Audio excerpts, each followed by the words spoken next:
Assalamualaikum warahmatullahi wabarakatuh. Sahabat pencinta inovasi tani studio, kali ini kita berbicara tentang penyakit mulut dan kuku pada ternak ruminansia. Penyakit mulut dan kuku pada ternak yang berkuku belah seperti sapi, kambing, domba, kerbau, bahkan rusa, kijang, dan gajah merupakan jenis penyakit yang akut dan cepat berkembang. Angka kematian sebetulnya akibat penyakit ini relatif kecil, terutama pada ternak yang dewasa. Tapi pada ternak yang muda, anak, angka kematian cukup tinggi, 10-15% berdasarkan hasil-hasil penelitian. Kerugian ekonomi tentu saja sangat besar. Animo masyarakat untuk memakan daging ternak bisa saja terganggu. Padahal ternyata mengkonsumsi daging ternak yang terkena penyakit PMK tidak membawa efek negatif kepada kesehatan manusia. Sebaliknya, pemeliharaan ternak mesti dilakukan dengan memperhatikan panca usaha ternak yang baik. Perkandangan mesti bersih. Desinfektan selalu dilakukan pada kandang. Kontaminasi dengan orang ataupun dengan ternak dari luar perlu diperhatikan dengan baik. Peternak mesti melakukan usaha pemeliharaan berdasarkan kaedah pemeliharaan ternak yang baik. Semoga penyakit ini cepat berlalu dan gairah peternak untuk beternak kembali terjadi. Bermanfaat untuk kesejahteraan masyarakat kita.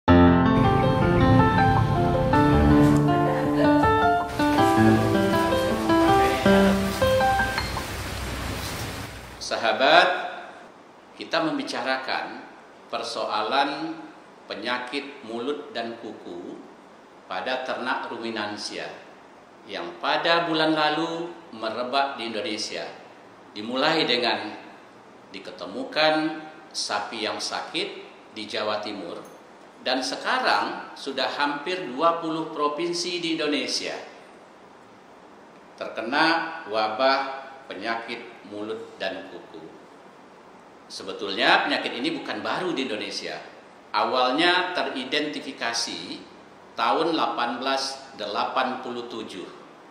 Tetapi Indonesia baru bebas PMK pada tahun 90 menurut pengakuan Organisasi Kesehatan Hewan Sedunia. ASEAN mengakuinya semenjak 1988. Nah, Indonesia mendeklarasikan 1986 kita sudah bebas penyakit mulut dan kuku pada ternak. 100 tahun lebih kurang untuk mencapai bebas dari PMK itu. Dan tiba-tiba tahun ini, bulan lalu, kita dikejutkan oleh wabah itu berjangkit di Indonesia. Kali ini kita mengundang 3 orang ahli di bidangnya. Pertama, kita kedatangan tamu pada studio kita, Ibu Apriani Sandra, SPT MSI. Beliau adalah dosen pada bahagian teknologi hasil ternak Fakultas Peternakan Indonesia yang banyak melakukan research berkenaan dengan daging. Pada beliau nanti kita akan coba konfirmasi seperti apa daging dari sapi ataupun ternak ruminansia lainnya bila dikonsumsi. Yang kedua, kita juga kedatangan Ibu Profesor Dr. Mardiati Zain, MS. Beliau saat sekarang adalah Ketua Program Studi Pasca Sarjana Fakultas Peternakan Universitas Andalas. Mempunyai keahlian tentang gizi ruminansia. Dan yang ketiga, Sri Kandi kita yang ketiga, Ibu Nurhayati, SPT MA PhD. Beliau adalah Ketua Bahagian Pembangunan dan Bisnis Peternakan pada Fakultas Peternakan Universitas Andalas. Dengan beliau kita juga akan mendengarkan seperti apa sebetulnya implikasi sosial ekonomi dari penyakit PMK ini yang merebak di Indonesia saat sekarang. Baik Bu Sandra, kita sama-sama tahu bahwa sekarang Indonesia itu terjangkit penyakit mulut dan kuku pada ternak ruminansia. Dan pada saat yang bersamaan sebentar lagi akan dilakukan kegiatan keagamaan yang mayoritas Muslim di Indonesia, kita sebut dengan Hari Raya Korban.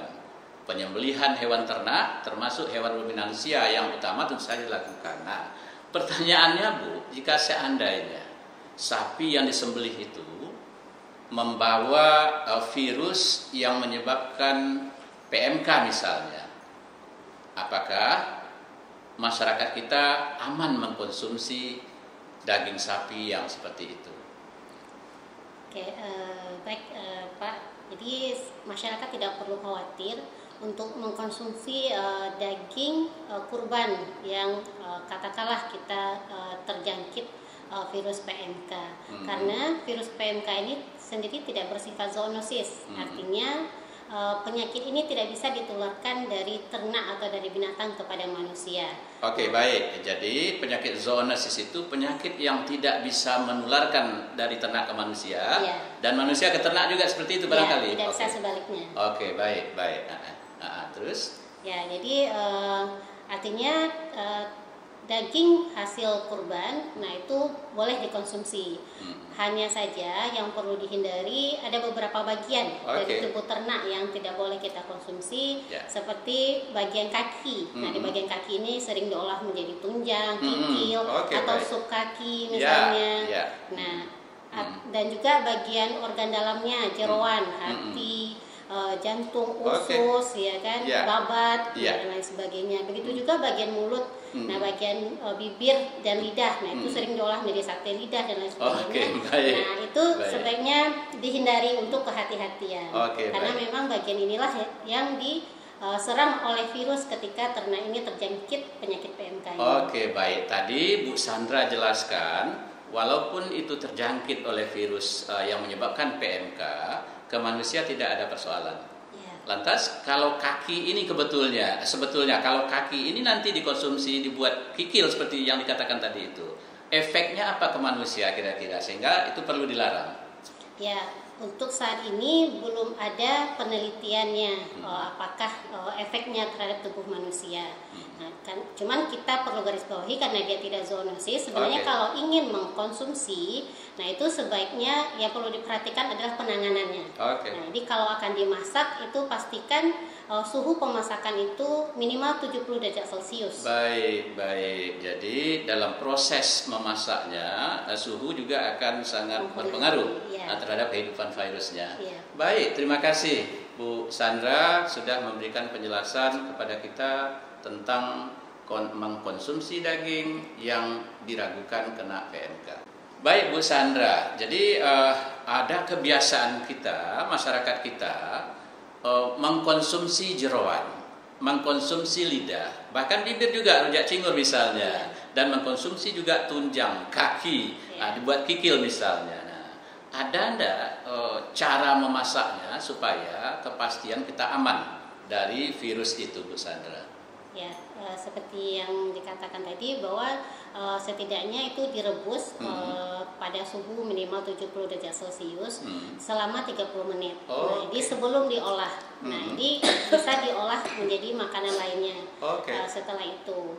Nah, dan biasanya juga makanan olahan seperti sup atau jika dibikin gulai tunjang, itu suhunya dipastikan di atas 70 derajat Celcius. Baik. Jadi sebetulnya dengan pola dan cara kita memasak, kita sudah aman tuh dari virus PMK. Tidak ragu-ragu lagi pada saat nanti dapat daging korban, silakan masak. Tapi masaknya minimal 30 menit ya. Suhunya minimal 70 derajat Celcius.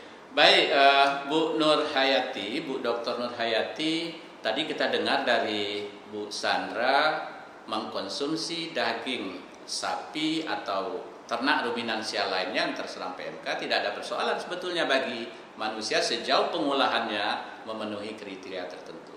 Tapi penyakit mulut dan kuku pada ternak ini sudah memberikan dampak ekonomi kepada masyarakat kita. Misalnya di Sumbar kita sudah lakukan lockdown pasar ternak beberapa hari. Seperti apa sebetulnya dampak negatif dari PMK ini terhadap perekonomian kita, Bu Nur? Baik, terima kasih. Jadi dampak PMK yang terjadi saat ini itu menimbulkan kerugian yang tidak sedikit. Diperkirakan antara 10 sampai 11 triliun, data terakhir dari pemerintah diprediksi akan dirugikan setiap tahun karena wabah PMK ini. Kerugian tersebut meliputi kerugian langsung maupun tidak langsung. Langsung itu berarti yang berdampak secara nyata pada sistem produksi ternak, menurunnya produktivitas, baik populasi maupun produksi seperti produksi daging dan susu juga barangkali. Ya, jangan lupa sapi juga ada sapi perahnya, maupun juga biaya penanganan. Biaya penanganan. Baik. Yang tidak langsung itu biaya. Kalau penanganan langsung seperti pengobatan dan sebagainya. Kemudian yang tidak langsung juga mungkin kebijakan-kebijakan nanti untuk pengendalian ini juga membutuhkan dana yang tidak sedikit. Oke, baik. Yang jelas perdagangan ternak sudah tidak bisa bebas lagi, baik domestik maupun internasional ya. Iya. Jadi rantai nilai ternak ya, aliran ternak dari sumber-sumber ternak ke target pasar sasaran tentu tidak bisa sebebas dulu. Jadi banyak tindakan ataupun pengendalian yang dilakukan.